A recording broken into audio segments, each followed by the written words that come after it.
दोस्तों, इस दुनिया और समाज में बहुत सारे ऐसे रिश्ते हैं जिन रिश्तों पर हम और आप लोग आंख मूंद कर विश्वास करते हैं। लेकिन आपने एक कहावत तो जरूर सुनी होगी, जहां पर विश्वास होगा निश्चित तौर पर वहीं पर विश्वासघात भी होगा।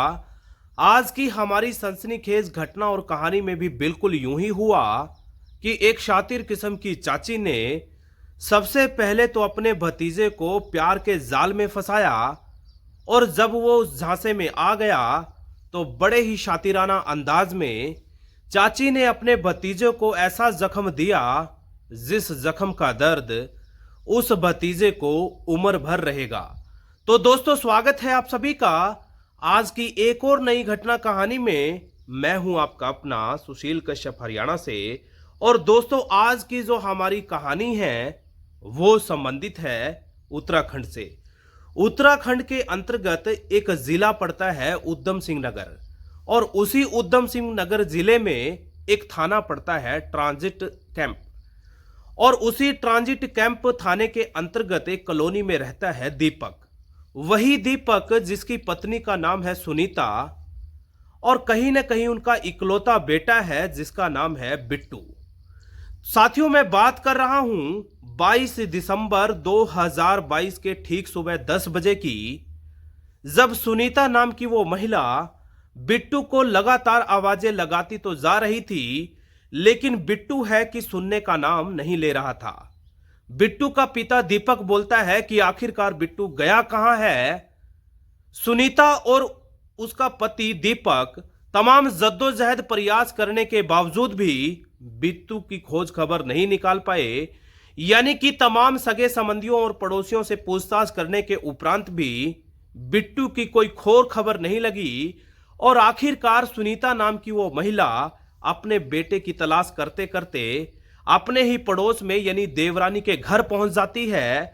उसी देवरानी के घर जिस घर में वो बीते 10 साल से नहीं गई थी, क्योंकि उनका आपस में प्रॉपर्टी जमीन का विवाद चल रहा था। लेकिन हिम्मत जुटाकर आखिरकार जैसे ही वो दरवाजा खोलती है तो दोस्तों, उसको अंदर का नजारा देखकर सुनीता के भी कदमों तले जमीन खिसक चुकी थी, क्योंकि अंदर उसकी देवरानी और उसका ही बेटा बिट्टू आपत्तिजनक स्थिति में लेटे हुए थे। यानी कि चाची और भतीजा दिन के समय ही एक दूसरे के साथ शारीरिक संबंध बना रहे थे। वो महिला कुछ भी कह पाती उससे पहले ही भागते हांफते वापस अपने घर लौट आई, और रोते बिलखते तमाम दर्द भरी दास्तां को अपने पति यानी दीपक के समक्ष बयां करने लगी। दीपक को भी गुस्सा आने लगा। गुस्से से दीपक की भी आंखें लगभग लाल हो चुकी थी, और चंद मिनटों में ही उनका बेटा बिट्टू वहां आ टपका। दीपक ने बिट्टू को डांटते फुटकारते हुए बोला कि तुम्हारी इतनी हिम्मत कैसे हो गई। यानी कि तमाम घटना कहानी की तह तक जाने का वो दीपक प्रयास तो करता है, लेकिन वो कुल मिलाकर वजह जान नहीं पाया कि बिट्टू ने ऐसा भला क्यों किया था। यानी कि दीपक और उसकी पत्नी सुनीता साथ में अपने बच्चे बिट्टू को लेकर नजदीकी थाने ट्रांजिट कैंप पहुंचकर लिखित में आग्रह और निवेदन करता है कि एसएचओ साहब, हमारे बेटे बिट्टू के साथ उसकी ही चाची ने नाजायज रिश्ता बना रखा है। यानी कि लंबे अरसे से उसके साथ शारीरिक शोषण जैसा घिनौना कृत्य अंजाम दिया जा रहा है। एसएचओ साहब ने भी बड़ी संजीदगी और तत्परता दिखाते हुए तमाम घटना कहानी में नामजद मुकदमा दर्ज कर लिया था, और संगीन धाराओं को जोड़कर संलिप्त लोगों की खोजबीन शुरू हो चुकी थी। कुल मिलाकर के उस चाची को गिरफ्तार कर लिया गया, और पहले प्यार से और फिर सख्ती से जब पुलिस अपने तरीके से पूछताछ करती है तो रह रहकर बड़े बड़े खुलासे इस पूरी घटना कहानी में सामने आते हैं। और वो शातिर चाची बोलती है कि उनके पति की दरअसल चंद साल पहले एड्स जैसी खतरनाक बीमारी के चलते मौत हो चुकी थी, और यहां तक भी बोलती है कि उनका पारिवारिक मसला काफी लंबे अरसे से चल रहा था। यानी कि परिवार में जमीनी विवाद के चलते पारिवारिक लोगों के जो रिश्ते थे वो कुछ ज्यादा अच्छे नहीं थे, और कहीं ना कहीं उसके दिल और दिमाग में ये टीस रहती थी कैसे वो दीपक और उसकी पत्नी सुनीता से बदला ले, और उसी मौके की फिराक में थी कि कब वो मौका आएगा और वो अपने मंसूबों में कामयाब होगी। दोस्तों की एड्स की बीमारी के चलते मौत हो चुकी थी और वो एड्स की जो बीमारी थी वो बिट्टू के चाचा से उसकी चाची में आ गई और कहीं ना कहीं जब बिट्टू की चाची ने उसके साथ शारीरिक संबंध बनाया तो कहीं ना कहीं वो एड्स की बीमारी बिट्टू के अंदर चली गई। और जानकारी जुटाने पर पता तो यह भी चलता है कि सबसे पहले उस चाची ने अपने भतीजे के साथ शारीरिक संबंध अपने मायके में बनाया था।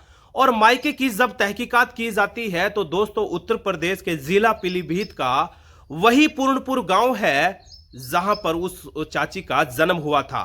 यानी कि जो एड्स की बीमारी थी अब उस भतीजे बिट्टू में भी आ चुकी थी और कहीं ना कहीं यही मंसूबे लेकर उस चाची ने ये चाल चली थी जिन मंसूबों में लगभग वो कामयाब हो चुकी है। बहरहाल दोस्तों पूरी घटना कहानी में मामला तो बहुत पहले दर्ज हो चुका था और चाची के खिलाफ संगीन धाराओं में मामला दर्ज करके तमाम सबूतों और गवाहों के मद्देनजर रखते हुए कोर्ट में पेश कर दिया जाएगा। और अदालत पर विश्वास और उम्मीद की जा रही है कि कम से कम समय में सख्त से सख्त सजा तमाम संलिप्त लोगों को जरूर मिलेगी। बहरहाल दोस्तों ये जो पूरा मामला था देश दुनिया में सोशल मीडिया के माध्यम से खूब ज्यादा चर्चा बटोर रहा है। जगह जगह लोगों की तरह तरह की प्रतिक्रियाएं सामने आ रही हैं। तो दोस्तों ये थी आज की हमारी घटना और कहानी, आप लोगों को कैसी लगी जरूर बताइएगा। बहरहाल इस पूरी घटना कहानी ने चाची और भतीजे के जो रिश्ता है उसको भी तार तार कर दिया है, कहीं ना कहीं शर्मसार कर दिया है। दोस्तों इस तरीके की घटना कहानी को सुना करके हमारा मकसद किसी का दिल दुखाना नहीं है, ना ही किसी को परेशान करना है, बल्कि हमारा मकसद और इंटेंशन सिर्फ और सिर्फ आप लोगों को जागरूक करना है, सचेत करना है, ताकि कोई भी घटना कहानी आप लोगों की जिंदगी में घटे उससे पहले ही हम आपको जागरूक कर सकें, सचेत कर सकें। तो गुजारिश करूंगा सचेत रहिएगा, जागरूक रहिएगा, क्योंकि साथियों जागरूक रहने में ही बचाव है, जागरूक रहने में ही भलाई है। बहुत बहुत शुक्रिया। वीडियो अच्छा लगा तो सब्सक्राइब कर लेना। हौसला अफजाई के तौर पर आप हमें कमेंट कर सकते हैं, लाइक कर सकते हैं। बहुत बहुत धन्यवाद। आप सब साथियों का आभार, शुक्रिया।